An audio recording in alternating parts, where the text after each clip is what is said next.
That was a really fast 30 seconds. Hello, what's up? Let me take these glasses off because I absolutely hate when the light reflects in the eye in the glasses. What's up? Happy Tuesday. Good evening. I am one of your hosts, Nikki D of Free Thinkers.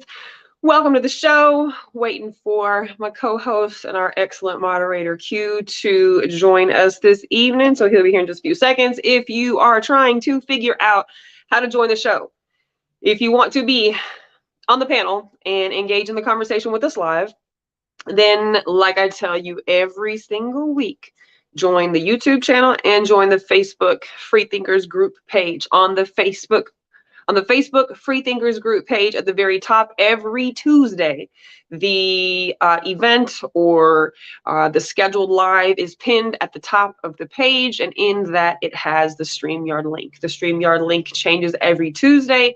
It's never the same link, so you can't save it from week after week. So you do have to go to the Free Thinkers Facebook group page. Join it. It's public, so there's no special nothing to join the page. Join the page, and at the very top there is the StreamYard link for tonight. On my personal page, there's also information about tonight's conversation. So getting into it, you can also find the link there.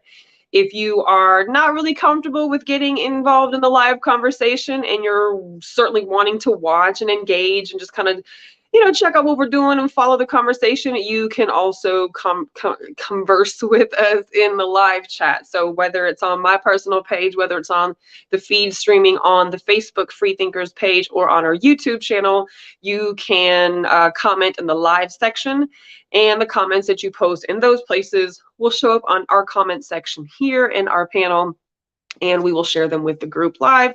We also like to try to continue the conversation by engaging with you in the chat section as well. So we'll generally, read your comment out loud, and then we'll discuss it. So you got a couple different options, obviously. You can get on here live with us. If you, need to tap in a little bit late, that's cool. Just make sure that you sit back and listen to the conversation so you can figure out where we are to know when to jump in.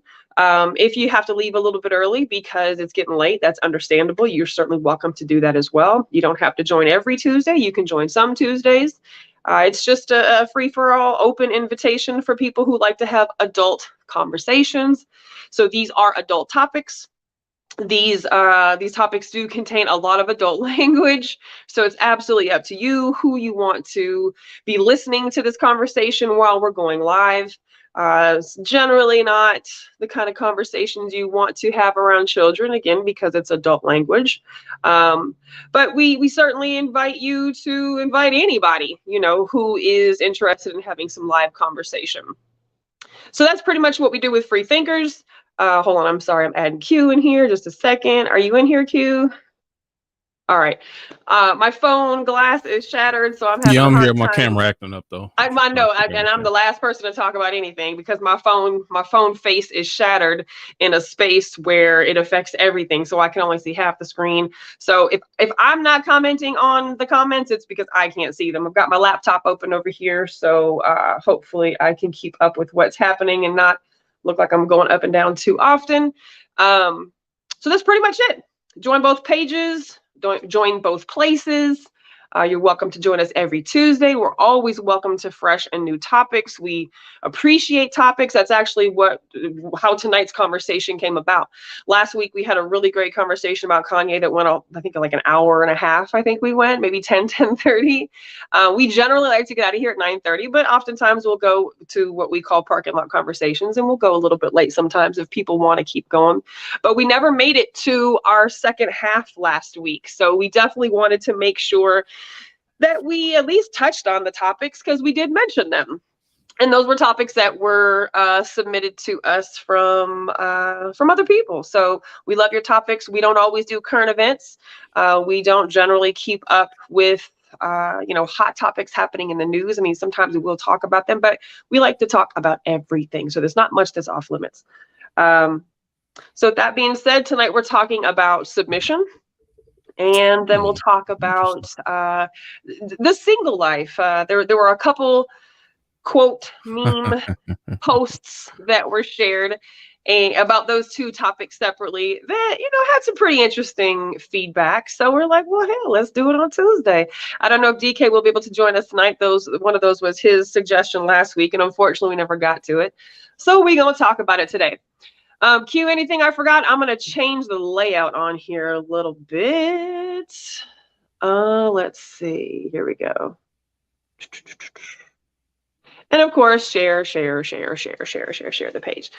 I cannot see comments right now, so you'll have to kind of keep an eye on those for me because I cannot. I'm just debating on. I don't want to spend the money to fix this phone. It don't matter. What you gonna do if you just got the phone? You gonna sit there and mess with a I don't know. My son told me today. He goes, "What I got to do? Get a job so I can fix your phone?" I was like, "No." I was like, I don't. $300-$450 to fix a phone it just pisses me off. Like, thoroughly pisses me off. So you don't have any type of insurance on the phone? I did not have insurance on the phone. Yeah. And I mean, and I was thinking about it afterwards. I was like, when I bought the phone, I don't even remember them asking me. It was literally the fastest phone transaction I'd ever had. It was go in, show them my old phone. I was due for an upgrade. Plenty of credit on the account, no big deal. Pay the taxes, walk out the door with an $1,100 phone. You didn't get a case for it? You walking around cases? I did have a case, but what did I not do? My broke ass didn't have like OtterBox money. So, I mean, this happened a year ago. My financial situation was tough a year ago. I didn't have an extra $70 to spend on a phone case. So I did get a phone case. But had I got the OtterBox that I knew I should have had, because none of my phones has ever been out of an OtterBox, this probably wouldn't have happened. A cup. I was cleaning a house, and I opened the cabinet at this client's house, and a coffee mug just fucking came barreling out of the cabinet, and it hit the counter. But I caught it, and I was like, oh, yeah, I saved the cup. I was so afraid it was going to bounce off the counter and hit the floor. A few minutes later, I went to my phone to change the Pandora song, and I was like, what is this green mark all down the side of my phone? And that's what I saw, the hole in my phone. And it's just the front screen?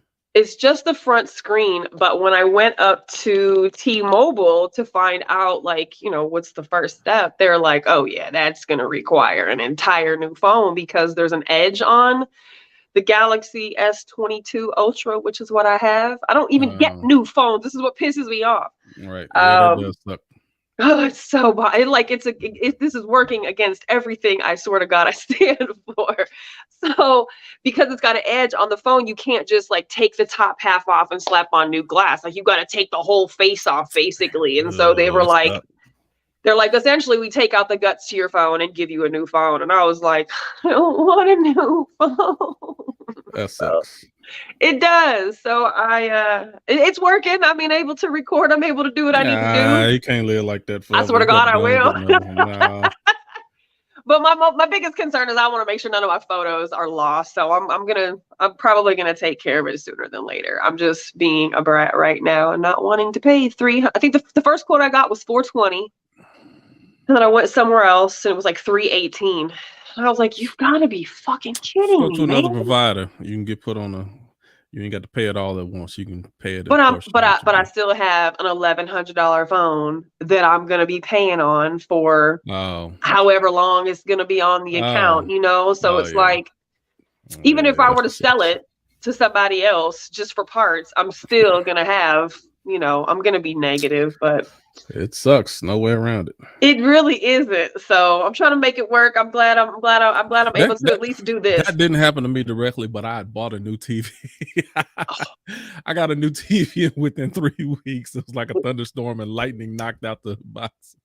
And I had to I just paid money for this TV, for a new TV, HD, whatever, 4K TV, which is high for me at that time. Right. Because I got bunny ears. I don't care about no TVs around here. And I mean, with it, I had it less than a month, and lightning just zapped it, and I had to go take it and basically pretty much pay almost the same price that I paid for it initially.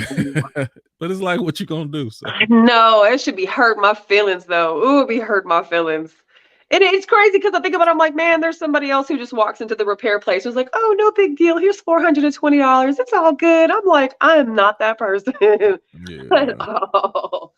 So, anyways, back to our conversation tonight. I see we got a few people watching us tonight. What's up? Where are y'all watching us from? Comment in the Yeah. comment section. Let Tell us us know where you where at. you are watching Where us you at, from. where you from, and Where what you you at? eating, Come join us. Come into the what you got in your conversation tonight. Let's glass. talk about submission. Let's talk about some relational stuff.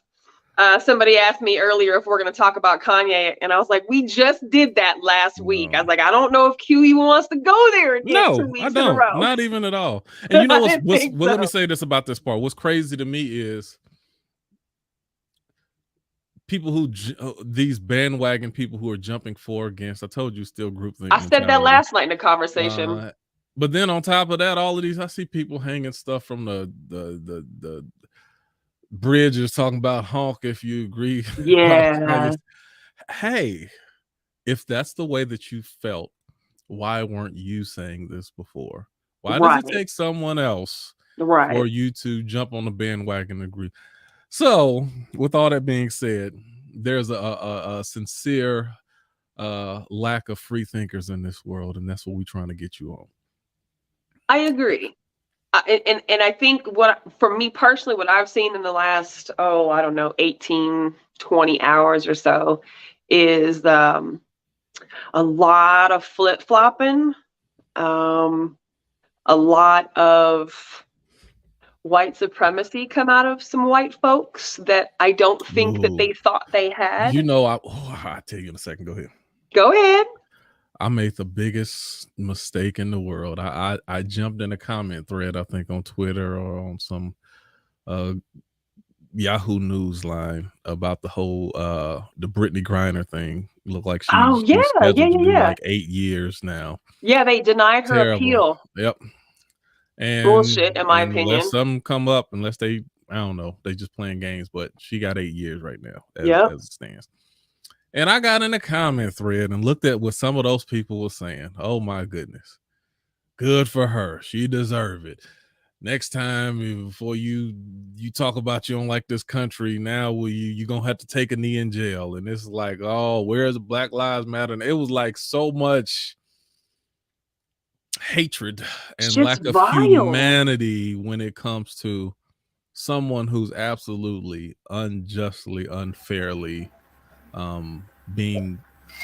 is a pawn in a political game. And I think that most people have literally stated nobody thinks that she shouldn't be punished. Like, nobody thinks that she should just be let off. Nobody thinks she should be let off because she's black. Nobody thinks she's let off because she's LGBTQ. Nobody thinks she should be let off because she's a basketball star. Like, nobody thinks she should be let off, right? But at the same time, there's minimums and maximums. Right. And so with a minimum and a maximum, you have a variety of possible consequences that you could be stuck with for breaking the rules, right? And like you said, she's a political pawn. Giving a girl 9 years for some hash oil, and I get it, it's illegal, she's in another country, I get all of those things. So then all these people say, well, you need to know what you're doing when you go into other countries. True. Now let's get to the real facts of it. Here's my number one question. So when people get caught with that amount of a drug, what is the normal amount of time that they serve in that country? And the answer is anywhere between 4 to 8 months, no more than a year. And this person is serving 8 years. So 8 years. And I don't know in what world can anybody justify. I'm not even getting that far into it. It's clear to see people's racist agenda, or they also, well, if you said you don't like the country and you taking a knee and all this, now that's what you get. You don't like America now. You could just stay in Russia in jail for, that I kept seeing all of those comments. I'm like, yikes, really? So if they said it's punishable by death, do you feel that she should die for it? Like at what point would you feel that the line has gone too far? Right. And for people who believe, who just don't like her, then there is no line that goes too far. Whatever happens just happens. And this is, okay, I'm about to get off my rant in a second. Now, this is the biggest thing that annoys me about stupid people, dummies. Because that's really what it is. Not only, but let's take it a little. So, are you saying because a person doesn't agree with the tactics or policies that go on in this country, they are not worthy of? Are they not Americans now? Are they not worthy of the same protections of everyone? Do you have to be 110% patriotic for you to earn those same type of protections or that same type of consideration? Ridiculous. And let's take it my last step further, and I'm jumping off of this. You ignorant, stupid people. Our country was founded off of rebellion. That's what we do. The Boston Tea, no taxation without representation. Yes. The whole Civil War, all of this, but the in college, the people disputing and protesting against the Vietnam. We are a nation that protests against things that we feel are unjust or we don't like. Right. That's how we get the evolution that we have up until this point. So anytime you think a person is unpatriotic because they rebel against the system, that's what our system is founded on. And if you don't pay attention to that, then you're the dumbest person I know. You are the most un-American person I know. You should fight for the right for every single person to rebel against any type of system that they see unjust in this country. That's what that's where our freedom of speech comes from. We have the right to speak out against things that we perceive as unjust. Right. So you are unpatriotic and un-American, and you don't know your damn history. I'm off of my soapbox. I'm done. Stokely, chime in. Oh. We're just kind of giving our thoughts about Britney. This wasn't even the topic, but we were just kind of talking about how I started talking about how, I've seen a lot of white supremacy come out in the last 18 hours or so, dealing with the Kanye shit in the manner in which I have in the last 18 hours. And then it, turned into, Q talking about Brittany Griner and how obviously white supremacy is definitely showing its fucking face here too. Again, nobody says she shouldn't be penalized for breaking rules, but I thought it was 9 years, honestly. I guess maybe it's 8 years left. Almost a year now. Maybe it's 8 years left, but 8 years they denied her appeal. Yeah, I heard that this morning actually. Y'all it looks like I got a monster in my nose or something, but it ain't. It's just the light on the camera. I'm like, what the hell going on here? You look fine. Okay, but it ain't a monster. I'm gonna let y'all know. But anyway,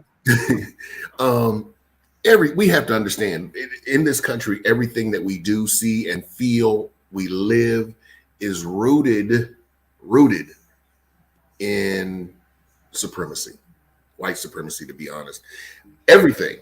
So when you see something like your Brittany Griner, you could be the best athlete in the world. You could be the best. People still like Brittany Griner. But those that have the privilege in this country, 9 times out of 10 are giving up what they perceive to be patriotism in lieu of her safety, in lieu of her coming home, in lieu of her not being charged or her not being punished as harshly as because you will see, and I've had this conversation with a lot of people, and I've had people tell me this: why cut off my nose and spite my face? I got it good in this bitch. Right. She doesn't, and it's a color thing. I don't care what anybody says. It is definitely a color thing when it comes to how we handle situations in this country. We're a country that loves to be in everybody else's wars. Think about it. Throughout your lifetime, we've always been in somebody's business, somebody's war, somebody's. I was watching. W. Kamau Bell's show about Canada, and the guy that he was interviewing used to be a reporter here in the United States. He moved to Canada, and he made the very statement, and I say this, and I think this quite often, is why are we always in everybody else's damn business? Why? We can't save the world. The world can't save us. But we are going to consume ourselves as a nation. It's going to happen. It may not be in our lifetime, but we as a nation, with people that think that they're more patriotic than the next person, Q just made a great point. What do I have to prove to you? What do I have to do to prove to you that I am a patriot of this country? Because I wasn't that guy that was going to storm the Capitol. That's not patriotism at all. Right. You seen my T-shirt? I don't know if you've seen it. I wear this shirt quite a bit, and it says, "Stop pretending Stop pretending that your racism is patriotism, because it ain't the same fucking thing. It ain't. And so when I say, and Q made another great point in saying that we should be able to call out motherfuckers that are not patriots. We should be able to call out people and call them to the carpet, even if it's our leaders, even if it's the leaders of this country. We should be able to say, no, bitch, that is not patriotism. No, that is not. You know, we should be able to do that without consequence. What we need to say, no, bitch. No, bitch. This is not patriotism. You know, what did you just read, or did you read that? Like, I guess maybe like 2 days ago or some shit. There is a $58 billion package they're wanting to vote. It's either 58 million or 58 billion, and I know that's a big damn difference. But they're wanting to send Ukraine another 58 million or $1 billion. Yes, we're literally spending 30 billion minimum per month to them. This has nothing to do with protecting our resources. Exactly. Now here's the flip side. Here's the flip side to that. If you could go online and pull up everybody's who I support the Ukraine flags on their pages and shit. Why? What is your purpose for supporting Ukraine? And I'm not against. Because the media told them to. Because the media told you to. You should feel some type of way because the media, you know, and it's just bullshit. It's absolute bullshit. And so, again, we all should be able to call out those situations and say exactly, you know, I've kind of thrown caution to the wind, and I've gotten a little softer in my delivery in a lot of situations because of how I'm perceived, I guess. I don't know. Not perceived by my friends or the people that know me, but just by those that don't. Yes. I had a guy the other day who wanted to challenge me, and I challenged him. I said, well, give me an example. And he couldn't. Then he started the name calling, you know. Oh, always. They always go to name call. Oh God, always. That's playbook 101. Go back to your country if you don't like it here. Yes, I mean that's just what they do. I'm like, no, bitch. What'd you say? No, bitch. This is your country. I was born in Connecticut. You know, as a matter of fact, I was born in New London, Connecticut. Huh? If that can't get any more white, you know. Me and my sister and my parents were the only black folk there.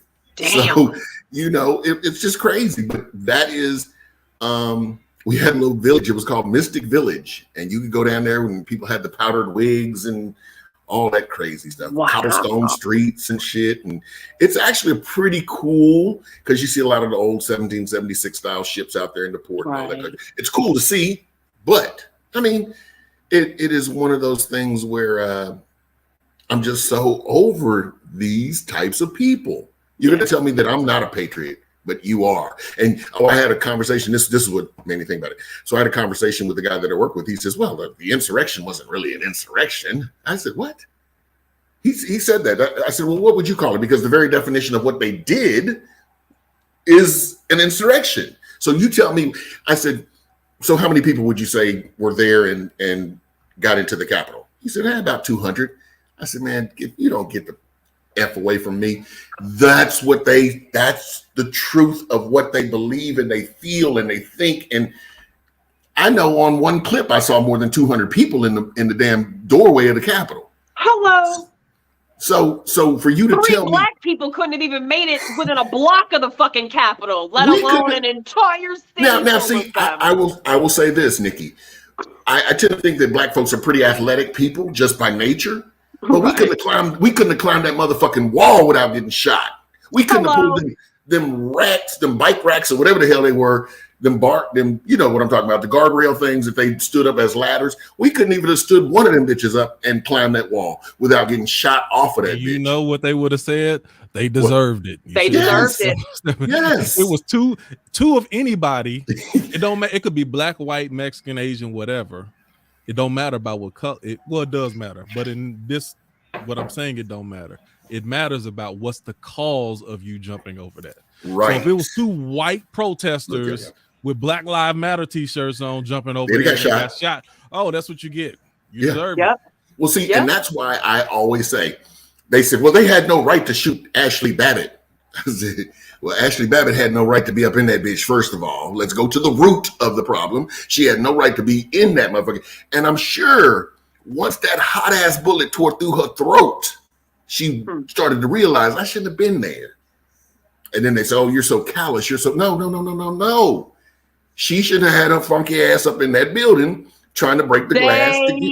And they're such fucking hypocrites because they swear that blue lives matter, right? But they killed white ass cops on the way in. Like, stop already. Stop. Like, and that was kind of, I guess it's the only reason I really engaged in as much of this Kanye conversation online as I have is because white people are the people that can stomp out white supremacy, right? It's our job to call white people to the fucking carpet when it's time to be called to the carpet. And you know, I don't mind ever. I'm front row. I'm like, hey, call my name or don't call my name, but I'm talking. I was called anti-Semitic and disgusting, and I hated Jews and all of these things. And I'm like, I'm so sick of these dumbass people calling people homophobic, transphobic, what do they say? Racist against white people, black racists. Oh my God! It's never ending. I don't know what happens up here that somehow makes them be able to justify watching the terrorist attack of January 6th that Trump absolutely, had a hand in coordinating. Yeah. And then they just think, oh, it's no big deal. But then you see what is happening with the things that Kanye has said. And it's like, where was all that fucking smoke at when all these other atrocities against the people that you claimed you went hardcore for? Yeah. Nothing. They're just such fair weather pick and choose ignorant people. The majority of them will never cut their nose off to spite their face. They will never give up the good that they have in lieu of helping someone that looks like me. They just won't. You are an anomaly. You are like a unicorn with 7 legs in this bitch. I mean, seriously, you're a little different. You cut from a different cloth. And I can appreciate that. Thank you very much. Thank you very much. But, I'll say this till the day I die. I'm going to stand up for anybody. I don't care what you are. Right. If I feel as though you're being treated wrong. Right. And there's nothing wrong with speaking out against that type of shit. And I wish more people would do it because we wouldn't have the problems that we have. We have the people that believe this, all these conspiracies and all this other bullshit. And I'm just like, come on, you guys, you got to be a little brighter than this. This is insane. This is crazy shit. But I'm gonna now it depends on what conspiracy you were talking about, because you know that's not shit. I know. I swear I kind of threw it in there lightly. I threw that underhand pitch. I ain't want you to crank it out the yard. Nah. But some of that shit is just I think DL said it. White folks are the only people that have seen Bigfoot, aliens, unicorns, and can't see racism. Man, you know what I'm saying? It's crazy. These motherfuckers will go hunting and they swear they saw Bigfoot in the woods. But seen Elvis. Get back to their truck and what is racism? I have no idea what you're talking about. That is some bullshit. So we just live it.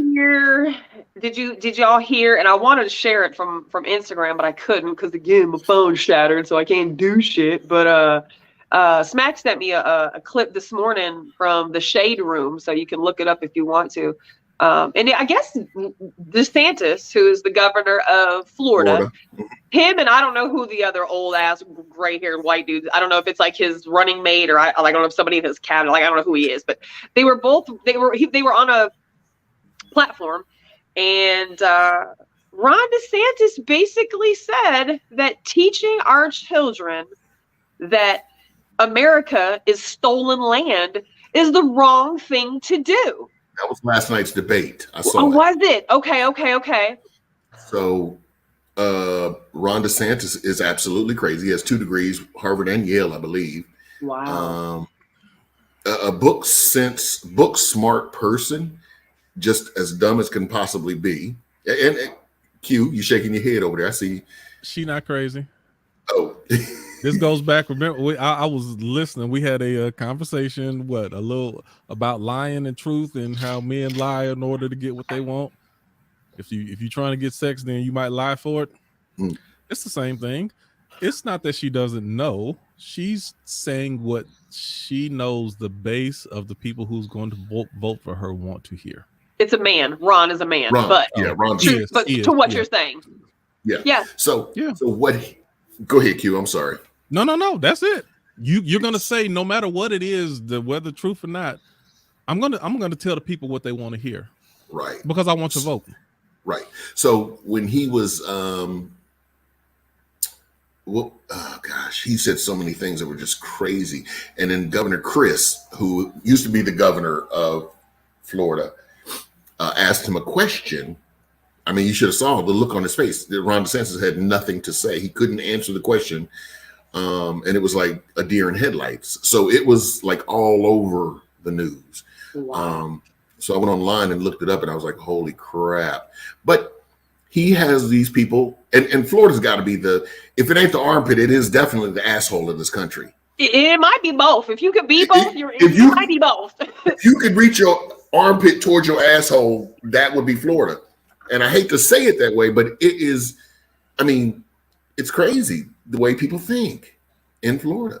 So it was a big deal, though. It was like, wow, this guy is running for governor, and this is the shit that he's saying. It's crazy. I think the part that's scary is that if you don't travel outside of like your local space, you might not see or feel these things in other places, because maybe like where you live is, more liberal or, more conservative. Goes both directions. When I was in Florida this March, it was my first time ever going to Florida.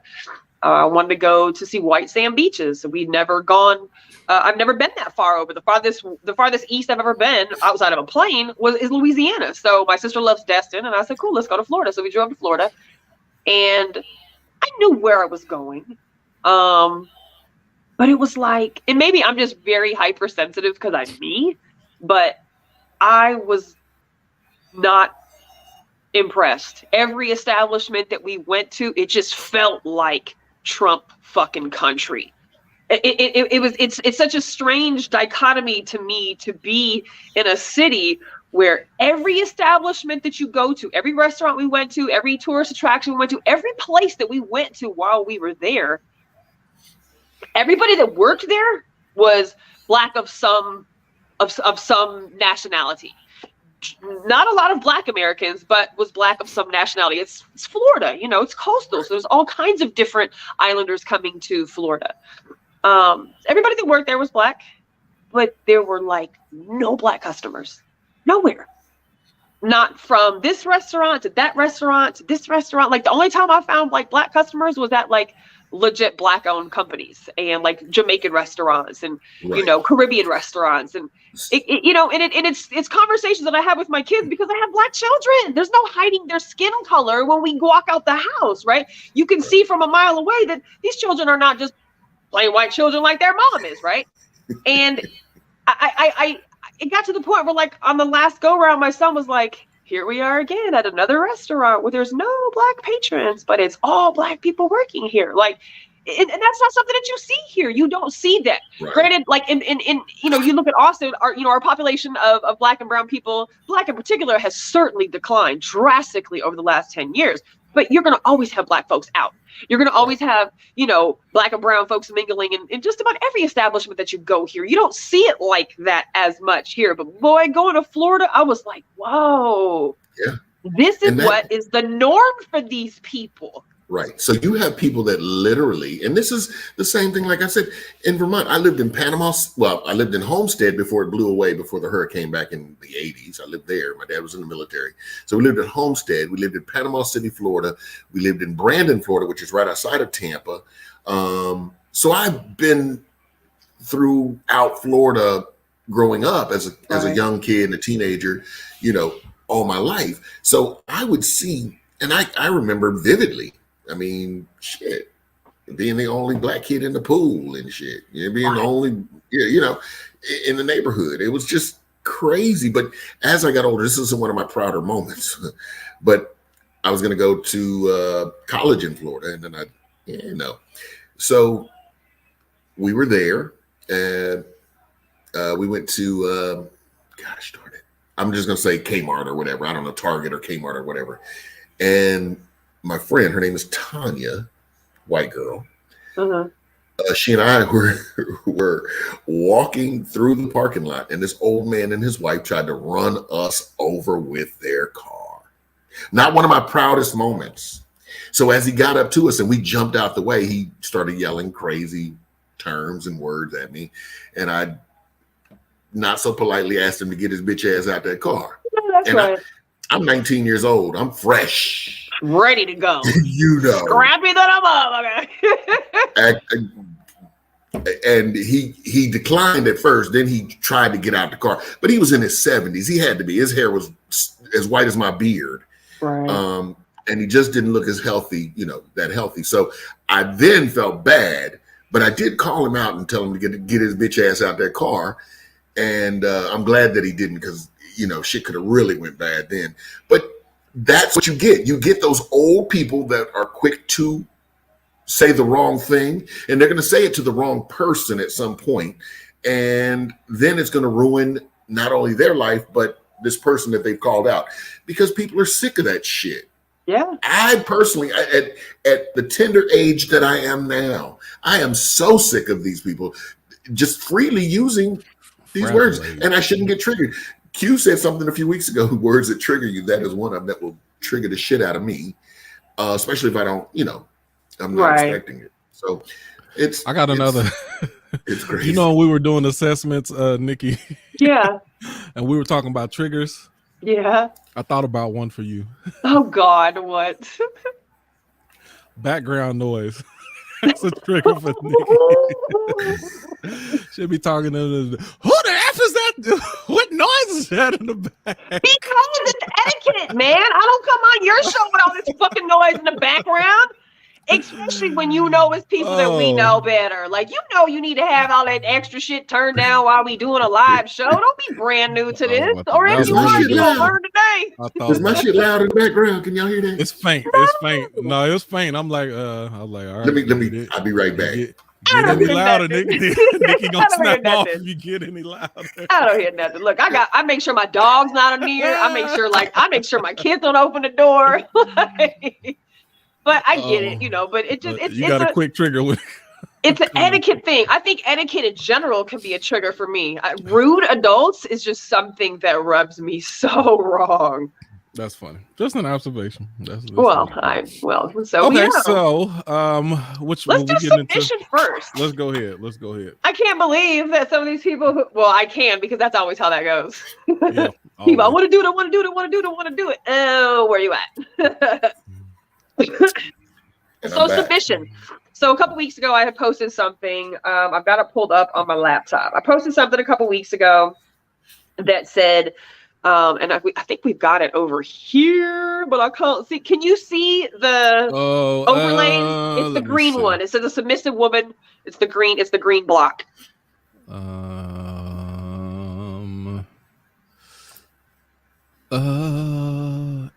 I just can't. It say, what does it say? Meaning, what do we got? Watch. Because I've been clicked the wrong one. Oh, okay. Yeah. There we go. So I posted this a couple weeks ago, and it got some really interesting feedback. So the submissive woman controls a man unknowingly. So first, Nikki, let me ask, when you initially saw that post, what was your thought to that? You see what I put up there? Truth 100. Oh, okay. Exclamation mark. I believe that. I do believe that. And ironically, most of the men who replied on that post agreed. They were like, this is the realest post I've ever seen. I wish more women understood this. Right. Now, there were a couple men who responded. They're like, wait a minute. What does that mean? What is control? Nobody controls me. You're not going to get a submissive woman with that attitude, first of all. And ironically, Terry's feedback, and me and Terry don't agree all the time, but ironically, Terry's feedback today was really good. About just like the reciprocity in which submission is. So I guess backing up, right? Because one of my girlfriends had commented that most people don't know like the biblical term of submission. And some people use the word submission for control or to control.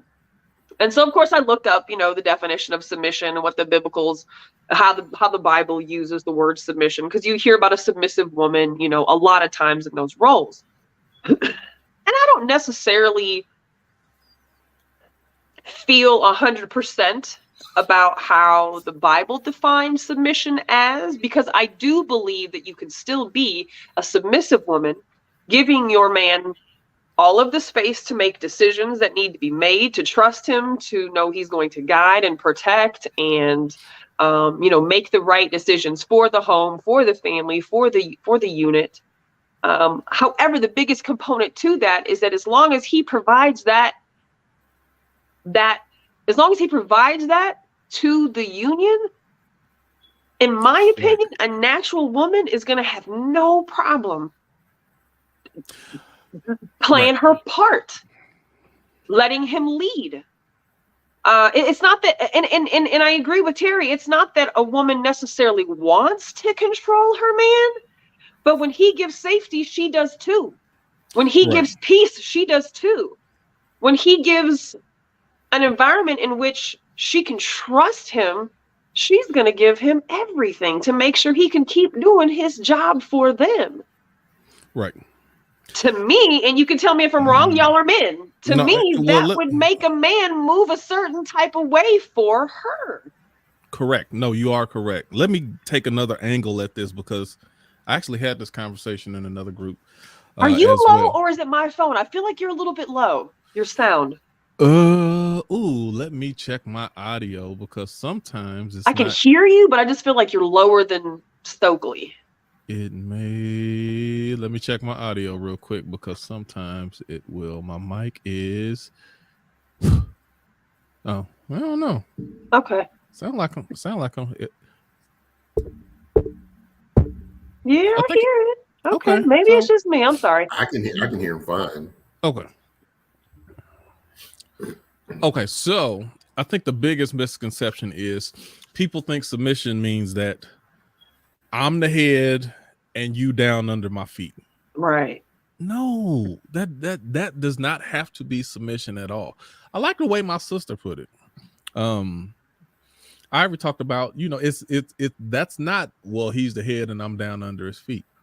No, he's the CEO and I'm the COO.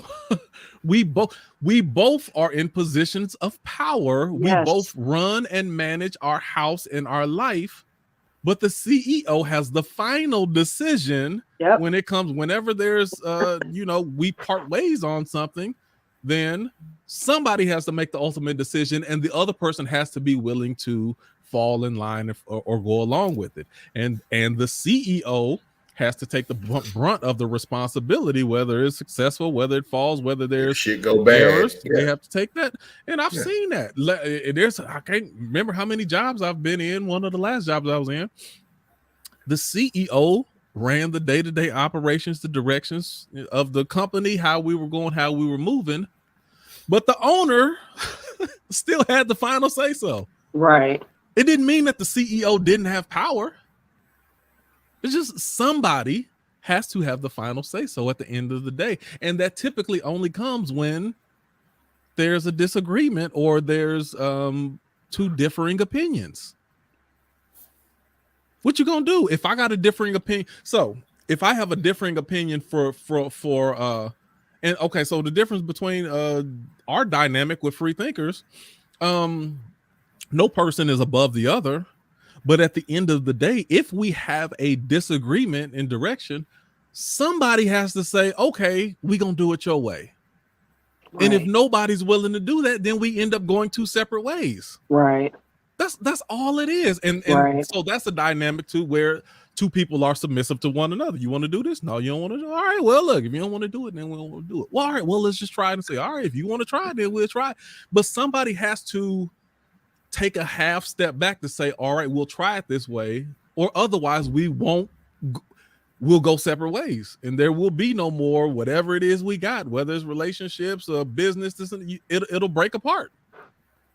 I think that's the part people miss. And I think that's the part, like, a lot of women look at it as nobody's gonna run over me, trample over me, and I don't think, and if that was your experience, you definitely got the wrong example of what it means. Because even if you're talking about the Bible, then it also talks about men love your wives. So Right. if anybody's doing something out of love, then how would they trample over you? How would they disregard your thoughts, your feelings, your intellect, all of that, if they're really showing you love? You know what I'm saying? And to disregard you, that's not loving you. So you know what I'm saying? So even with the scripture that some men or people try to use, you got it's two parts to it. There's a mutual exchange even in that. So that's my thought. That's a good point. I mean, being a bachelor for so many years, it's some give and take when you get into a relationship and then go on to get married. Whoo. So was that a challenge, like really and truly? Because I feel like if I get into that position, it's gonna be hard for me to share some things. I think it depends on the person. I want it though. I want to, and I want it. I have to be honest with you. Very few. Y'all may not know this about me, but back in the 70s, I was cold-blooded. So as I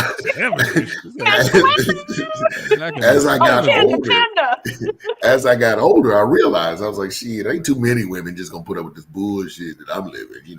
But I have to be honest. I lived a good life. I did what I wanted to do. I traveled. I did all of those things. And when I met the right person, i.e. Sonia, it was like, I got to give up some shit. Yeah. But I was willing to do that. Right. I knew that because she's strong-willed, she's determined, she's successful at what she does. But it was that made me realize, like, wow, I got an amazing woman in my life, and I am willing to sacrifice, whether it be me being submissive in the sense that we need this to work, we want this to work, or whether it's her being submissive and we want this to work. We found that common ground, and we do things, we say things to each other, we talk about things, and it's for the betterment of the house, of the household and our families, and so on and so forth. So yes, when you find that person, you'll be willing to like change some shit. Right. I'm just telling you. And it's a good feeling. It's a good change. I believe that. I truly do. So that's one of the things that you had said on that post, you said that you're growing weary of all the absolute statements. It's not absolute, but there's definite truth to it, and many modern women don't understand. So when you say modern woman, I think I know what you mean, but what does modern woman mean? Because I definitely don't think I'm a modern woman. I feel like I identify far more with an old-fashioned, old traditional roles type of. So what does a modern woman look like? What's a man say a modern woman is? Let me even give you a simple, even before I don't even know if I have to give a definition. So let me say this. Anyone who gets offended by the term submission, that's the mindset of a modern woman. Like just the word, like we can have a conversation and some people, you just say the word submission and you start. You ain't gonna tell me shit. They looking like you called them the B word or something. Like it's like it's not a cuss word, no, and you will see that often, and it's like, oh, all right. But that's a modern mindset, though. Yeah, and I guess that pretty much explains. Earl had made the comment. He said, "This is the realest post I've seen this year. Women these days are too independent to even understand the meaning of submissive." So I guess that's the same point essentially. Right. And even when you say independent, it's again, whether you are independent or not, maybe you are, but again, mindset. Right. Even think any relationship, a man or a woman, it's going to be hard for you to have a successful relationship with an independent mindset. Even men, like it's there's gonna have to be some compromise. That's a cuss word. That's a cuss word for some single men too. Compromise. Like I said, it's compromise. I had to put some thought into this thing here. I had to really sit back and think about it, because I would say Man, these guys, you on that bullshit back in the day. I was, because I had everything I wanted except a wife, Right. And so I came home when I wanted to. I wore what I wanted to. Right. I cooked what I wanted to. Right. I did what I wanted to do. And so I had to make some changes and shit, and they weren't terrible. They were just things that the average woman ain't gonna put up with. I can't say, hey, Would babe. you say, Stokely, would you say that your wife is submissive? Who?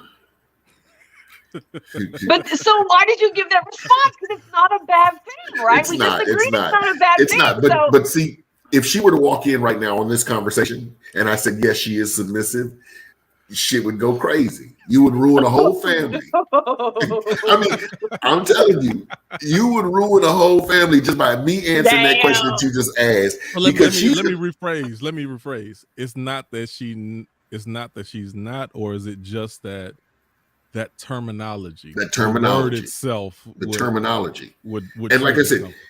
She's a bright woman. And it is one of those things where you have two strong-willed, strong-minded people coming together, and I can't say, babe, I need you to submit to me. And that like me saying it like that, I think it's with a lot of people though. Say that like I think a lot of women say it like that. We just want you to do the shit that you're supposed to do so we can naturally I think the words itself are the trigger. Like a lot of times, just to say the word submission. I think a lot of women are submissive, but to say the word submission triggers. I think a lot of men. I know a lot of men. Most men compromise in relationships, but to say the word, they looking at you like you just custom. It's like it's just the word itself. Words have Even weight. though you operate in practice.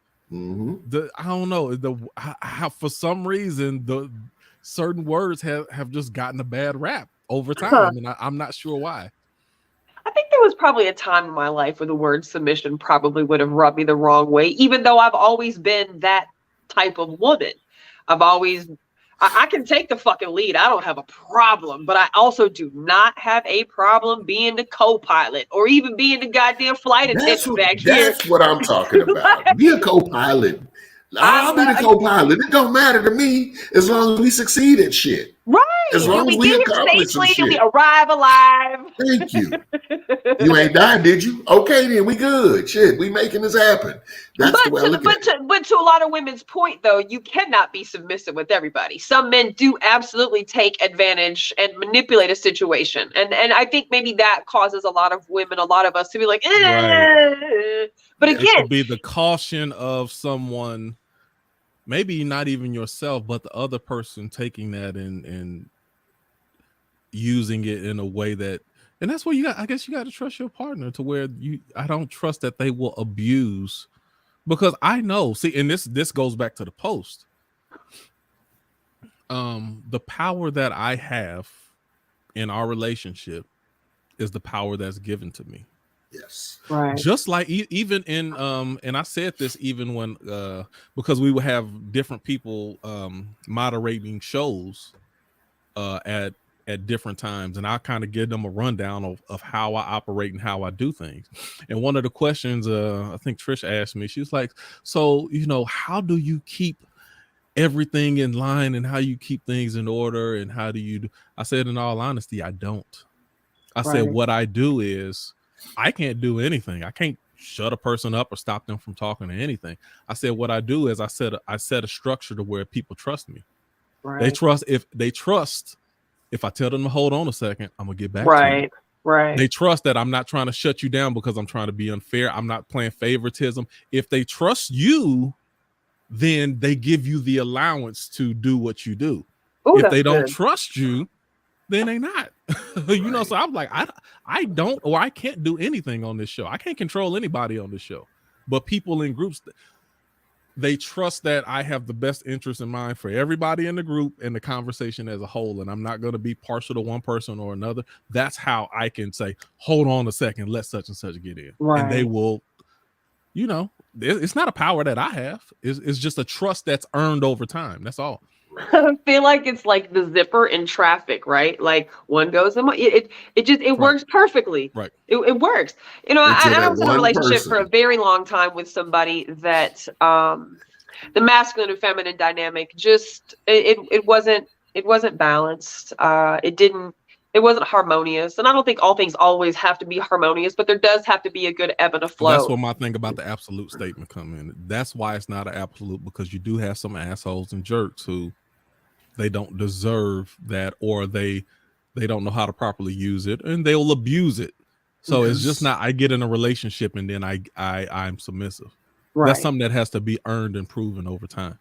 And learned, because I think that as we get older, we learn different ways to have relationships too.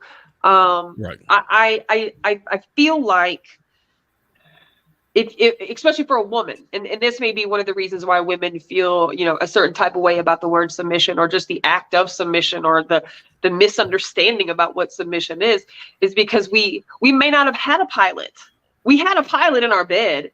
We had a pilot under the roof. We had a pilot that we were sharing bills with, but we were the fucking pilot.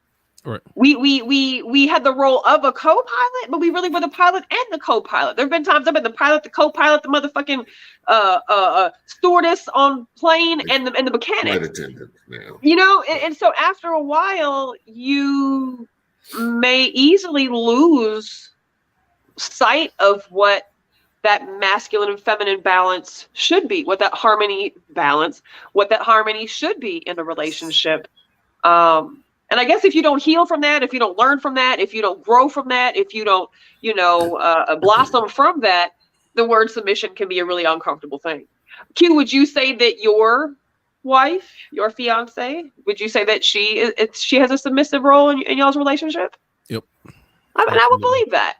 You provide a space in which you gonna do exactly what you need to do for your family, so it allows her to do exactly what she needs to do for y'all's family too. And I can say that. I could say that, and it wouldn't be a problem. Like, absolutely. But then again, it's, I want to in full dynamic. Again, it's not just one-sided.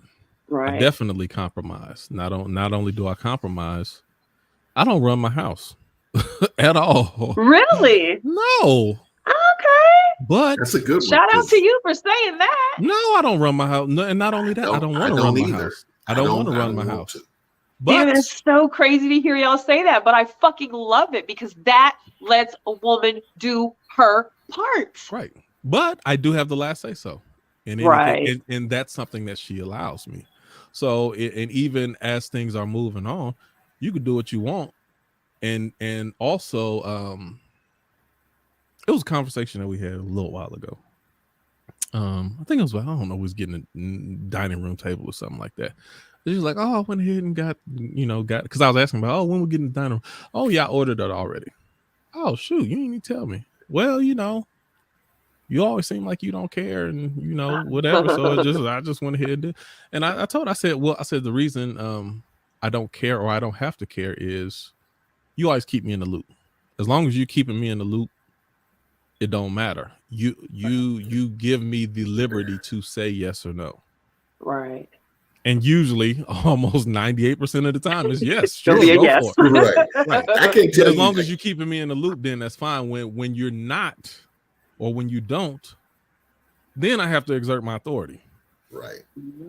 I can't tell you. And then that's when it comes. That 2% that I got, it's a strong 2%. It's not often, but it's strong. Right. And even in another situation, real simple situation. Okay, this was a while back, but newer in, don't know each other, come across different circumstances.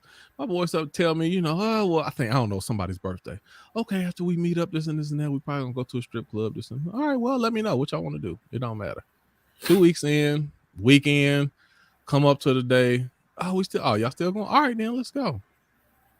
Next thing I know, she furious. I was like, what's wrong? You ain't tell me about nothing, this and that. No, I'm not cool with it, this and that. Okay, I didn't know. I should have told you. Say less. I ain't going. No problem. Right. If you ain't cool with it, I ain't got to do nothing. Call up, hey, I'm not going. Yeah. this ain't happening. We ain't cool and I ain't going. Click, bye. Right. I'm chilling with my baby. No problem. Right. Yeah. Lesson learned. And maybe like 6 months later, okay, well, we going to this and this and that. Somebody else's birthday party. All right, well, what you think? Oh, okay, yeah, go ahead. It's about keeping them in the loop. It is about keeping them in the loop. That's what it is. And communication. I was just going to say, communication is everything. And letting your partner know that they always have a say so in everything that goes on. I can't tell you guys the last time I sat down and physically paid a bill. Physically, in my whole entire aura of life, my wife does that. Now I know where the shit going. I don't, but I don't sit down. She handles that stuff, and I trust her to handle that stuff. I haven't booked a flight. I haven't booked a vacation because she does those things, and I trust her to do them. Now input, yes, I'll give input. I'll be like, babe, that's fine. If you want to go to the DR, that's fine. She'll send me a couple pictures on my phone or whatever. This is where we're gonna stay, and this is the resort. They got a golf course. We all that's all I need, baby. That's all I need. Just stuff like that. But it is about communicating with your better half, buying stuff. Matter of fact, we just put the Lexus in the shop the other day, and she called me. She says the passenger side front wheel bearing something another, blah blah blah. And I said, well, the warranty should take care of that, correct? She says, well, it does take care of 75% of it or whatever. I said, that's fine. Just go ahead and get it done because I don't need you driving my ish. No, I said it. And thinking you're going to be dropping me off somewhere, but looking like Jody. Yeah. So it is about communication. And if you have that communication with that person, I mean, I'll go to the ends of the earth for mines, and I know that she would do the same for me. And it's amazing because I never thought I'd get to this point because I was, as my granny would say, I was hell on wheels. In a partnership, versus two people. Other thing, then you don't want to be in a place where you're competing with one another. No. See, if I just would have win anyway and be like, you can't tell me what to do, you'd be all right. I'm fighting for power. She's fighting for respect, and we fighting each other. And it's 3 day. It's a 3 day long fight. It's always going to be at least a 3 day long disagreement where y'all ain't gonna communicate like y'all normally would. Babe, get up, give each other a kiss in the morning. Funky breath and all. It's different when you're going through that type of bullshit. And I'm the type, I don't like it. I don't like consternation. I don't like disagreements and arguments. Now we'll have them, but it's just not worth it because you're losing time, good time that you could be having with that person. Right. So would y'all say then, as husbands, you require some submission then from your partner? Absolutely. 100%. I mean, I'm talking about for me. Right. 100%. The moment I don't have that from you, we done. Like for real, we done. Yeah. I need that. But I keep going back. It's the weirdest thing. See, if you just heard that statement in a bubble, right. We're done. Wait a minute. You would think a different way about me. Right. Yeah. But when I say that, it goes back to the statement. Someone who's submissive, you can have whatever you want, and me as someone who's willing to compromise and be submissive also. Right. I can get whatever I want. Right. I think that's the part of the statement that's so true that people don't realize. I agree. I'm giving you, it's two ways we can do. I can take this power, or I can fight for this power, or I can hand the power all over to you and allow you to freely give it back to me. Right. Yes. Yeah. And I think that's what the control. I think that's what those that understand that knew what that meant when it said a submissive woman inadvertently controls her man. It wasn't she controls her man, she doesn't really want to control her man. She wants him to be the man that he is, which is why she loves him, which is why she's attracted to him, which is why she fell for him, which is why she can be who she femininely, womanly is. She wants him to take care of the things as he wants her to take care of the shit that he needs her to take care of. It's a beautiful fucking thing. Q said it right. It's a must, but it's that affirmation for me. It's that it makes it solid. When I feel that from her, it's the assurance. I was just gonna say it's got to be assurance. It's the assurance. You got my back. You got us. We got us. Look, this is another one of my not so proud moments. I'm gonna share with y'all. I know me and my wife will get down if we have to at our tender ages. She's a little bit older than me, but she's from Louisiana, so she got a little fight in us still too. But and she said this, baby, if anybody ever, and I was like, you too, baby, I got you. You damn bitch. Don't let this gray beard fool your ass. So that's just the way we are. And like I said, it's that assurance, it's that affirmation, it's that that understanding, that trust. You trust. Yes. Fucking trust. Yes. And that will make and break us in every relationship. Yeah. Lack of trust or the presence of trust. That's everything. Yeah. It's got to be there. I agree. What are some ways that women can show submission? I don't know if I kind of already asked this, but like to y'all, when you hear submission, what are some things that a woman could do to show this to you? What if it's a new relationship or an old relationship? Accountability. What do you check in with someone before you make moves? Not super small moves, not minute stuff. Hey, I'm about to go to, is it all right if I go to McDonald's? Not that type of stuff. But, I'm going to buy a new car type shit. Right. Making moves. Yeah. I'm thinking, I'm get a new couch type stuff. That's not a big deal, but just check in. What you think about this? And it's one of those things where you're handing me the power and I'm handing it back to you. Right. Because there's certain circumstances where I can be like, no, we got Christmas coming up. Let's hold off on it. It might not even be a no. Let's hold off on it. Let's get past this holiday, this and that, and then we do it. But it gives security to the other person to know that this person is gonna, if it's something of any type of substance, then it's something that I'm gonna check in first. Hey, I was thinking about going out to happy hour with my friends afterwards. Is it okay if I?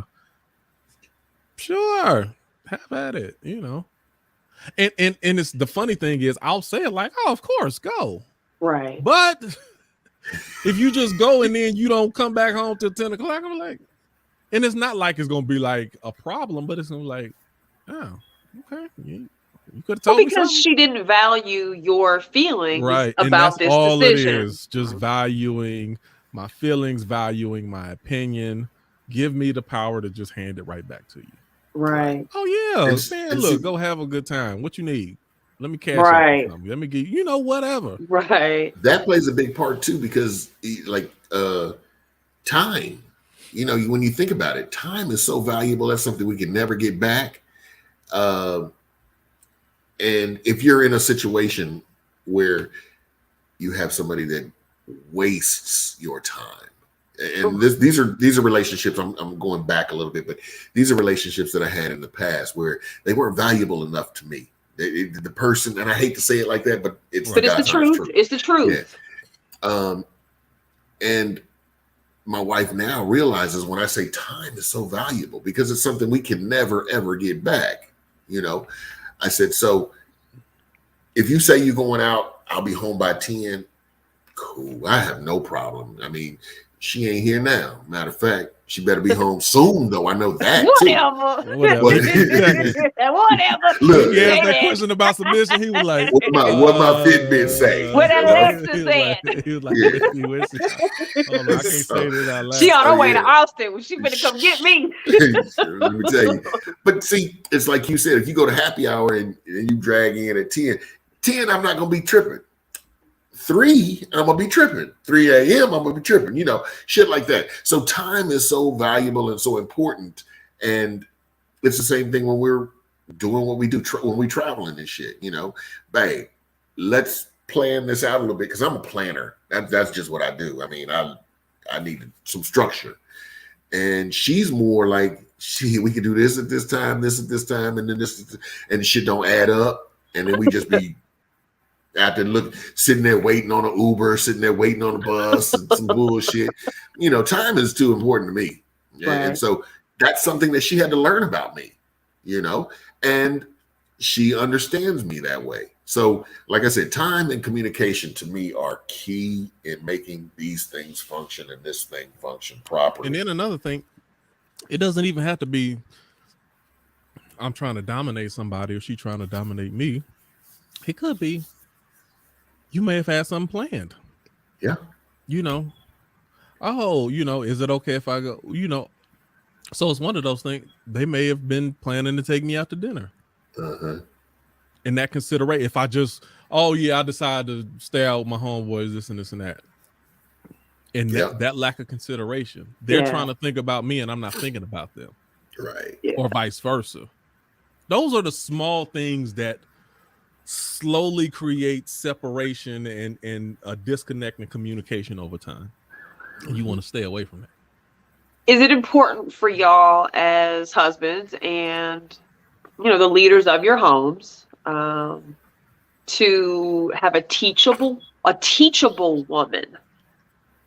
Meaning you teach her things, you put her on, she listens to you, she learns things, because like me personally, I've learned some of my male friends are not the friends that I thought that they were, and that's okay. Like I've learned this over time. I told you that like 2 years ago. I know, and I just didn't think that was the case, but I've also learned over the years of you can't expect you from everybody, right? Just because I can be your friend does not mean that you can be my friend, or just because I want to be your friend doesn't mean you want to be my friend. So I absolutely wholeheartedly value the things that, people like you, Q, over the years have taught me, Stokely as well over the last couple of years have taught me about just things that as a woman, I don't know. As a female, I don't know. Like I've never had to be I've never been with a woman, right? So I don't know how men see things, so to me, you have to be a man who can teach me something. None of us know everything, right? Right. And especially when we get with new people, especially at this age, it's all going to be a learning experience. So I just wondered if it's important for y'all to have the type of women who are teachable women. If that's a value if that's something that you value in a woman, is a woman who's teachable, a woman who listens or is open to hearing, or your perspectives may change some of her perspectives after you've given her the man view, the masculine view. Absolutely. And I guess to add on to your question, for me, it goes both ways, because for me, it's equally important for me to learn from her as well. Right. Thank you. It's a dance and emotion to where as your life continues to grow, things add on. You want to learn from each other, learn how each other moves, learn their likes, their dislikes, learn their mindset and the way things work for them, because it makes your life run smoother. I guess I agree. Yeah. So when you know your partner, when and that's some of the biggest things. So certain things, I know when my girl got a certain look on her face. Okay. And I know when it comes, you just got, all right, she had a long day from work. I don't need to, and not only I don't need to. There's certain times where certain people they not the what's wrong baby type of person. Right. They don't need the what's wrong. They just need some space. My girl needs some space. True. And that's not and see, you got to know your partner, because everybody ain't I just need some space. Some people are the what's wrong, let me let you talk and get it out type of person. My girl ain't the type of person. Give me some space. She still does appreciate physical touch, so I just rub her on the back or this and that. I ain't Right. gonna ask no question. I rub her on the back, let her work it Let out, you and know then when I'm she here in her love language. in that language, and it all plays a part in keeping things smooth. Whenever there's bumpy, you want to have as smooth as possible of a transition, and it helps because the last thing you want to do is in a relationship. It's tiring to fight to be understood. Ooh.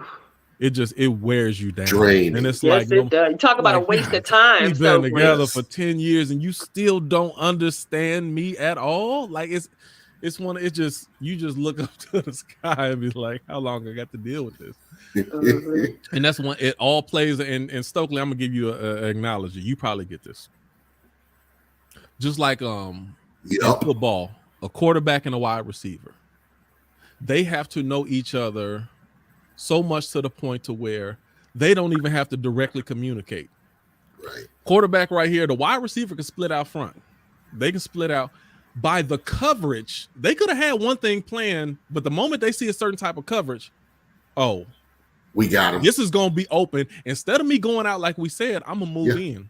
Yep. And the quarterback also knows, this coverage, he moving in instead of out. And they don't even have to say anything to each other, but they've learned how each other operates.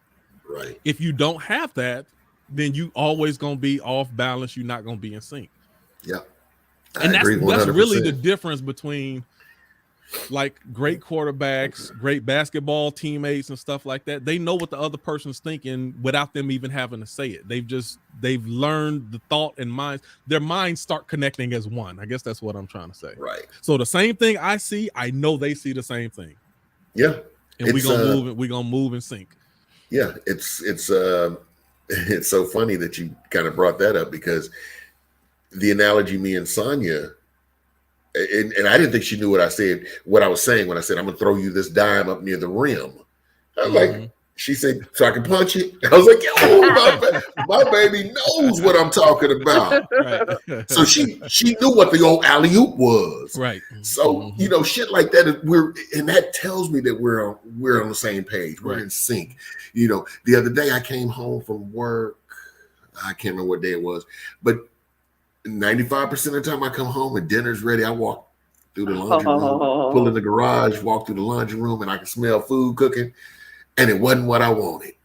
I was like, damn. She said, you okay? I said, I'm fine. She said, dinner's ready if you're ready. I was like, what we having? She told me. She says, I know. She had brought up something earlier that day, like, is this what you wanted? And then she changed her mind on what she wanted. And my mouth and my mind was already set on, I don't know what. I can't remember what it was. Yeah, man. I was ready. I'd say when I get home, it's on. And I walk in, it wasn't but that's what she wanted. So I was like, I ain't tripping. I'm getting fed. Yeah. I ain't had to cook. Right. Tomorrow night, this is what we gonna do though. So it was me compromising, saying, you didn't gas me up on this. I can't remember what it was, man. It was something I wanted. Anyway, you didn't gas me up for this. And then I come home to this. And it was still good, don't get me wrong. But tomorrow, this is what we're going to do. Is we're going to go back to what we... And she understood exactly what I was saying. She said, I just had a taste for this, opposed to, I threw it out there. But I thought, So, yes, it's about being on the same page. It's about understanding. It's about compromise. It's about communicating. It's about, she's my right hand. I know what my right hand is doing. She makes me better. And I hope that I make her better in all of this. So it is, it's amazing. It's amazing life. And let me say this to women too.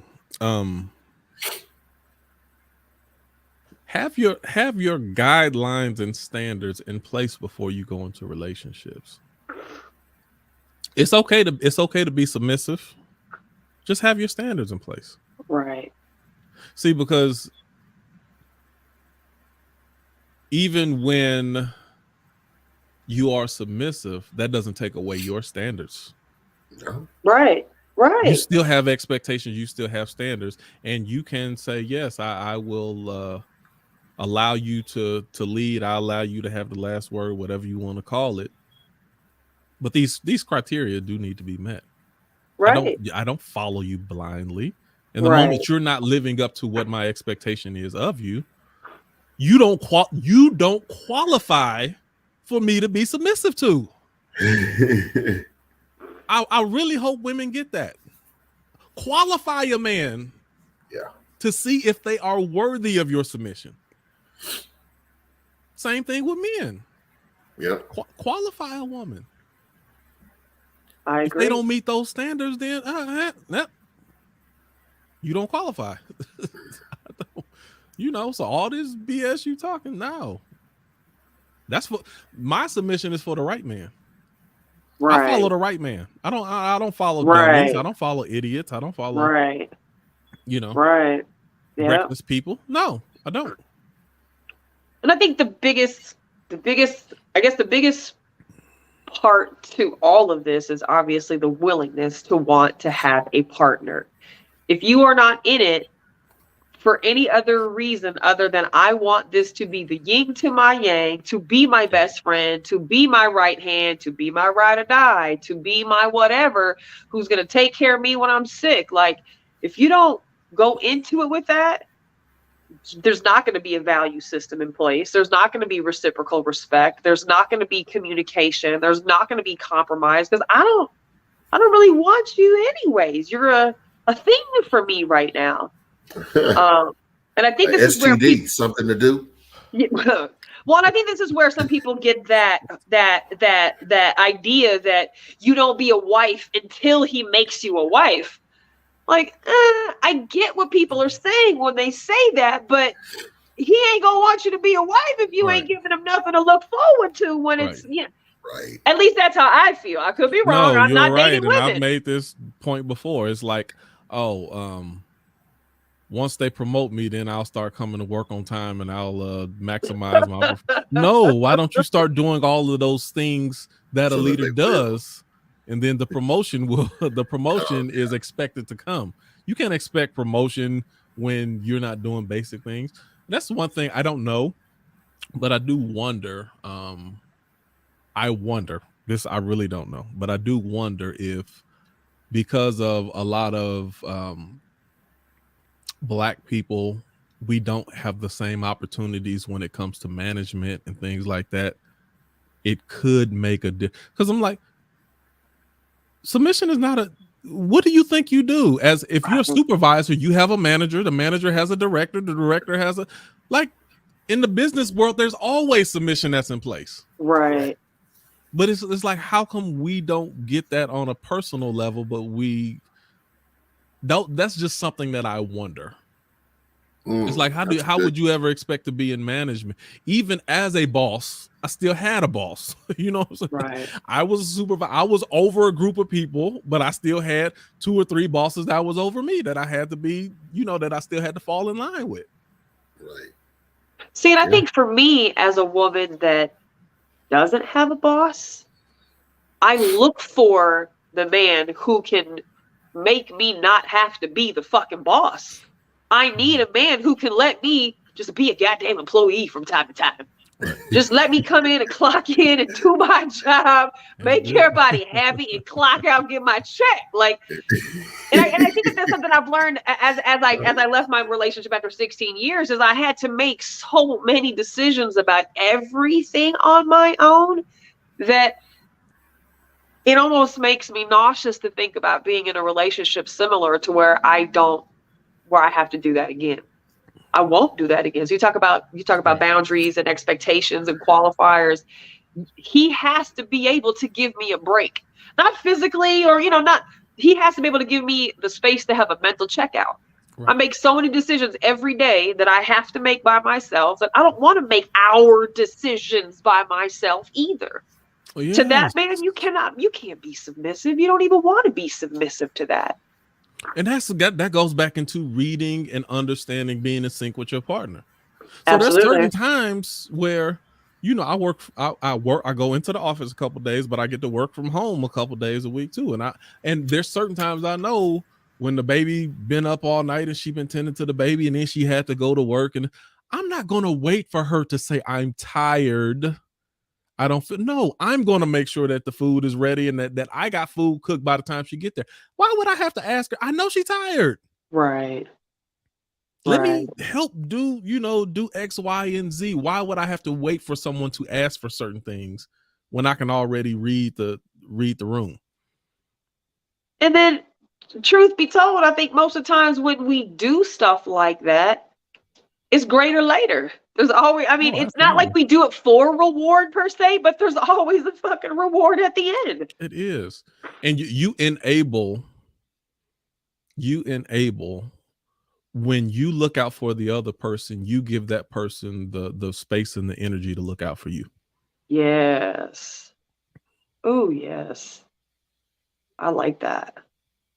So submission is not a bad thing. No.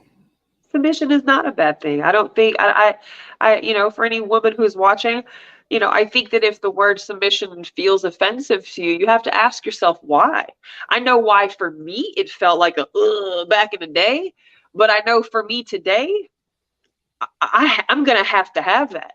Whoever Right. he is going to have to be able to provide that space to me to be the best woman that I know I am and can be and will continue to be and will hopefully be more of as I get into the right relationship where the yin and the yang, the ebbs and the flows, the strengths and the weakness, where I'm weak, he's strong, where he's strong, I'm weak, where we just work and it's what it's supposed to be. So I think it's important to check ourselves. I think it's important to question, why does that word bother me? And truly, if you do want to have a long time commitment with somebody, I don't know if the modern woman idea is going to find that fulfillment. Part of the problem. And ask yourself, where am I getting this information from? Why don't the one good thing I can suggest? Find a truly happy couple who believe in submission, right? And speak to them about what that looks like for them. You got to get away from the bitter 3-time divorce, men, woman hating people who try to tell you that you're getting that information from the wrong people. Right, the wrong people. Yeah. Because being submissive is not being a doormat. Being submissive is not people being who practice it. That's the do. First thing that they will tell you. And people who don't believe in it, who are bitter because of scorn relationships, that's the first thing they will tell you. They will tell you. Yep. I have so many friends, that were like, man, are you crazy getting married at this age? You done had it so good, scot-free. Dude, what are you doing? And I was like, look, this is the person. I hate to keep doting on my wife and all, but don't on that baby. Honest, don't on her. To be quite honest, I didn't, man. And it's an amazing situation. It's like, wow, I never thought I'd get to this point. And I can tell you, I had probably 5 of my closest friends were like, dude, you crazy. I'd have been married twice and the shit ain't work out. And look at me now. And I'm like, hey, that's you. That ain't got nothing to do with me and what I'm doing over here. And so, yes. Are there things that I gave up? Absolutely, because I wanted this. And are there things that she gave up? Yes, because she wanted this. And that's what it is. Q said, shit, they'll tell you that's the first thing a 3-time divorce, 3-time striking out type dude will tell you, regardless of if he's your best friend or not, Right. So yeah. Okay, so we're not gonna talk about the whole part. I don't think that's a way we need to end off. Not if we talking about submission, though. We'll end it. We can end it off right here. We can hit our hour 30 and yeah. So okay, Nikki. Yeah, I appreciate the conversation, y'all. I think it's important. If you do believe in love, if you do have the idea that you want love ever after, a lot of people have said, "Oh, how can you even think about it?" And I've never hated love. I've never thought love wasn't possible. I never thought I would not find love. I didn't think I'd be single this long, but there's a reason for everything, And shit, to Stokely's point, it ain't over. It ain't over. And I have felt like, you know, in these last 6.5 years since I've been going through my healing journey and making some bad fucking decisions at the same time, we're not, and I firmly believe this, so I don't trip. We're not going to be sent this person that we want unless we are truly in the space to be able to receive them. Like, you know, I don't get into all the politics of religion, but I do believe in universe. I do believe in energy. I do believe in spirit. I do believe in all those things. And it ain't gonna send me him if I'm not ready to receive him. Why waste his time on me if I'm not ready? And I feel like those of us who think that we're just hitting and missing and hitting and missing and it's never gonna happen, there's probably some more internal work we got to do on us to be able to be ready to receive that person. Because once you got him, you ain't gonna let him or her go. I'm trying to keep him forever. That's just how that goes, you know? And I realize everybody doesn't want that relationship. I realize some people are happy being single. I realize some people don't want to be responsible for another person. But I appreciate this conversation because y'all are two stand-up men. Y'all are two educated men. Y'all are two devoted men to your partners and your families. Kind and strong at the same time. And I just, you know, I appreciate the things that y'all have said about your women. And it just gives, I hope that it gives a lot of people who are listening to this something to kind of chew on, that it's not something to be offended about. It's not something that you have to just give up your identity of who you are to be submissive to your mate. There's a way to have a lasting relationship. And I truly believe that the man and the woman have to know their role. And I think this is one of those components. And that's just me. So I appreciate y'all for entertaining this conversation and answering the questions and good conversation. Being being transparent. So yeah, we're not gonna talk about Hoetivities. We ain't gotta talk about them at all. Any last words, Stokely, Q? Y'all want to throw anything in here at all? I'm gonna share with you guys, and I'll hopefully I'll be able to send you guys the link here in the next couple of days. But I've been invited to speak on another, actually a panel for Together We Stand, and the topic is how African Americans in influential positions affect our communities and children when they say and promote dangerous ideologies. So that's the topic. Oh, that's a long topic. You see, I struggled reading through that. But that's going to be Sunday. It's got some amazing people on the panel. I'm just one of the 5, I think, that's going to speak. But if I get the link, I should get some stuff tomorrow for the actual link, and then I'll forward it to you guys if you guys want to tune in. That's cool. Yeah, it's just interesting stuff. They had one last weekend, last Sunday, that was pretty good. And I used to do some writing for them a few years back, so they invited me back on. So anyway, but if I get the link, I'll shoot you guys that link, and then you guys can share it around if you like, and hopefully tune in and see me. Yeah, it sounds like a great conversation. Try to keep up with pertinent for today's hot topics. it's crazy because last weekend they were really talking about the political climate right now.